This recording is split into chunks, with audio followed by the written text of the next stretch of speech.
বড়দা দেখো ছোট শুয়ে আছে কেন? কি হয়েছে রে? আরে শরীরটা ভালো লাগছে না আমার। ওষুধ খেয়ে নে, হোমিওপ্যাথি ওষুধ খেয়ে নে, ওষুধ খেয়ে নে যা। শরীর এখন ম্যাচ ম্যাচ করছে সবার। বড়দা দেখো ছোটদাকে তুমি ওষুধ খেতে বলেছো, কি সব খাচ্ছে? তাড়াতাড়ি এসো একবার, আমি যাচ্ছি দাঁড়া। তাড়াতাড়ি এসো। এই কি করছিস তুই? তোকে এইটা খেতে বললাম আমি, এটা তো এসেন্স বুস্টার। আরে হোমিওপ্যাথিক ওষুধের মতন তো এটা। তুই কি বাচ্চা ছেলে আছিস? যা পাবি তাই খেয়ে নিবি?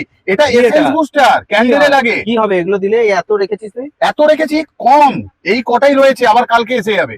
এসেন্স বুস্টারের কাজ হলো গন্ধকে ছড়িয়ে দেওয়া 10 গুণ। অনেকে বলে ক্যান্ডেল জ্বলছে গন্ধ পাচ্ছি না, এইটা নেই বলে পাচ্ছে না। একবার দিয়ে তো দেখো, 1% লাগে। মানে এই কটা দিলে? এই কটা লাগবে 100 গ্রাম মোমেতে, 1%, 1 গ্রাম লাগে। তাহলে তো অনেকদিন চলবে। দারুণ গন্ধ ছাড়বে, ঠিক আছে? হ্যাঁ, এই সবাই জেনে নিল এসেন্স বুস্টার এসে গেছে আমাদের কাছে।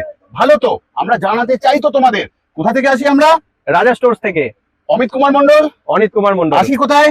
ভালোবাসার দুনিয়ায় তোমাদের কাছে আসি, ভালোবাসার মানুষ বলি কোথাও। তাহলে ভিডিওটা শেয়ার করে দাও এক্ষুনি, যাতে অনেক মানুষ নিয়ে যেতে পারে আরএস এর এসেন্স বুস্টার। গন্ধ ছাড়ুক এবার ঘরে ঘরে। আজকে যাচ্ছি, আবারও আসবো ফিরে তোমাদের ভালোবাসার দুনিয়ায়। ততক্ষণের জন্য ভালো থেকো, সুস্থ থেকো সবাই। আর ভাইয়ের শরীর ঠিক আছে, আমিও ঠিক আছি তোমাদের ভালোবাসার জন্য।